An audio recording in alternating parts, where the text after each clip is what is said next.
नमस्कार, स्वागत है आप सभी का हिस्ट्री 360 चैनल में। मैं रवि कुलरिया राजस्थान से बात करते हैं। आज सेट एग्ज़ाम के लिए डिटेल्ड विज्ञप्ति आ चुकी है, किन किन सब्जेक्ट की है, क्या क्या क्वालिफिकेशन है और कब एग्ज़ाम होगा, कब आपके फॉर्म वगैरह अप्लाई करने हैं, क्या फीस रहेगी, वो सारी डिटेल है।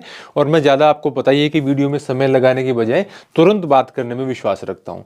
तो ये तो है आपके सब्जेक्ट और उनके यहाँ पर कोड दिए गए हैं जो आपकी फॉर्म भरते समय काम आएंगे। Chemical science, commerce, computer science and application, earth science, economics, education, English, environmental science, geography, Hindi, history, home science, law, life science, management, mathematical science, music, philosophy, physical education, physical science, political science, population studies. इसमें star लगा रखा है, इसमें ये बता रखा है कि ज्योग्राफी में with specialisation in political studies का कोई स्टूडेंट है ज्योग्राफी वाला तो वो भी इसमें दे सकता है। Psychology, public ad, Rajasthani Sanskrit, sociology, Urdu, visual art, तो ये सब्जेक्ट दे रखे हैं। अब इसमें जो नाम नहीं है मतलब नहीं है, उनके लिए अगलों ने बता रखा है कि भी उसके लिए आप नेट का एग्जाम दीजिए। तो ये एक बात होगी सामान्य सी। अब इसके बाद में होगी कंडीशन ऑफ एलिजिबिलिटी, तो वही 55% है जनरल के लिए और EWS वगैरह सब के लिए।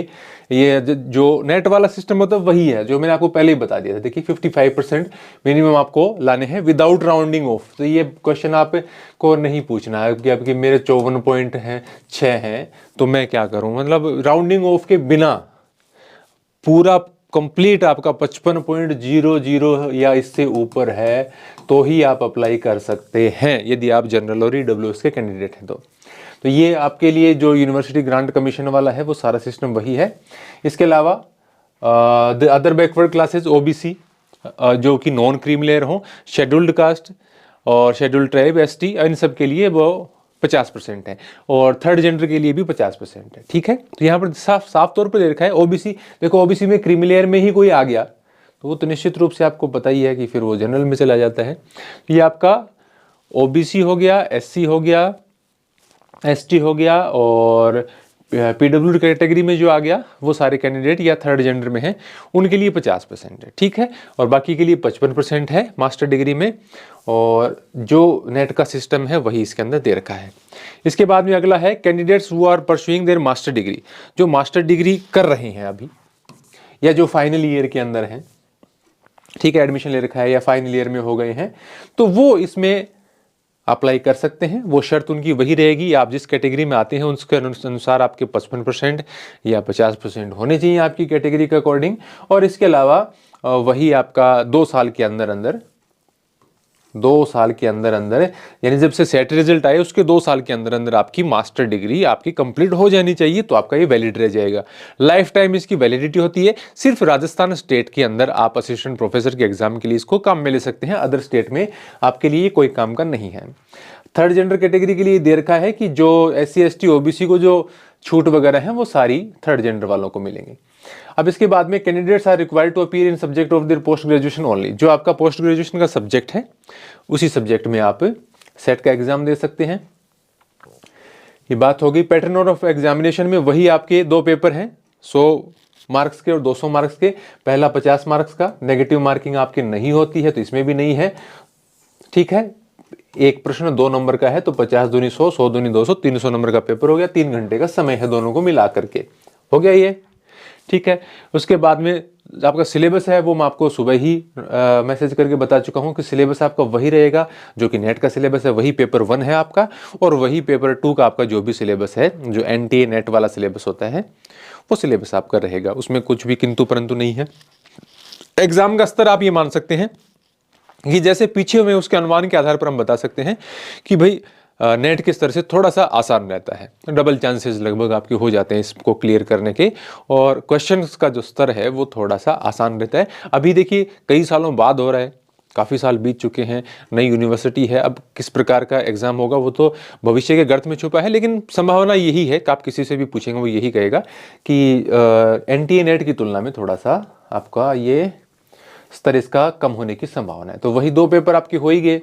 फर्स्ट पेपर देखिए नेट का मेरे हिसाब से सब बच्चों को पता है, जो आपका टीचिंग और रिसर्च एप्टीट्यूड है और इसके अलावा रीजनिंग एबिलिटी है, रीडिंग कॉम्प्रिहेंशन है, डाइवर्जेंट थिंकिंग है, जनरल अवेयरनेस है, उससे संबंधित क्वेश्चन आते हैं। दूसरे में आपका सब्जेक्ट आता है।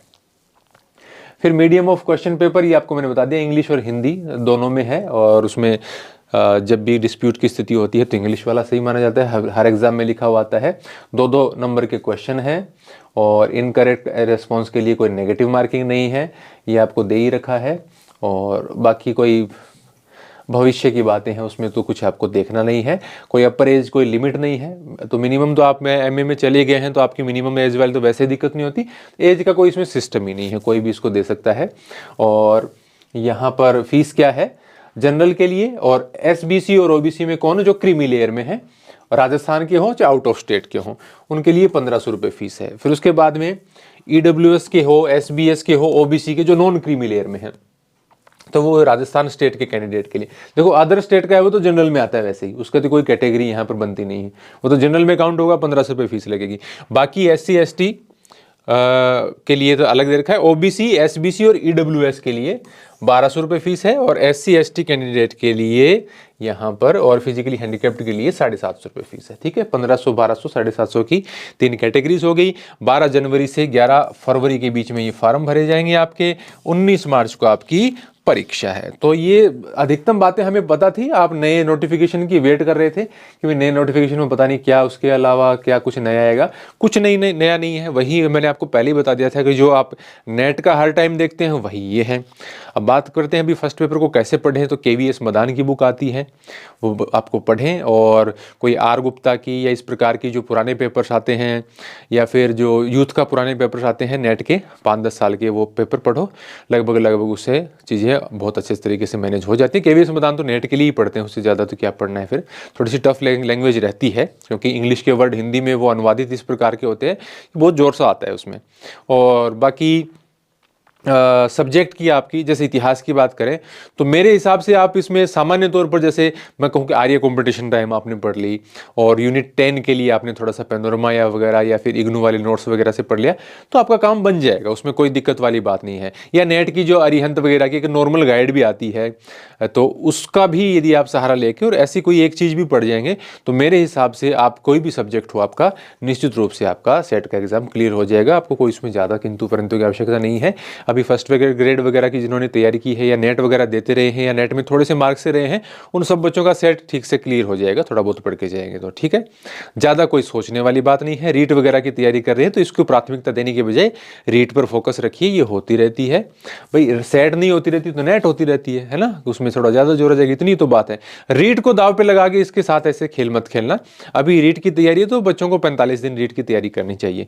बाकी सेट के लिए कुछ पढ़ाएंगे वगैरह तो बता देंगे, आपको सूचना दे देंगे। नए हो तो सब्सक्राइब कर लिया करो, सूचना वगैरह देते हैं, वीडियो देखते हो तो सब्सक्राइब भी कर लिया करो। लाइक कमेंट तो आपको करना ही होता है।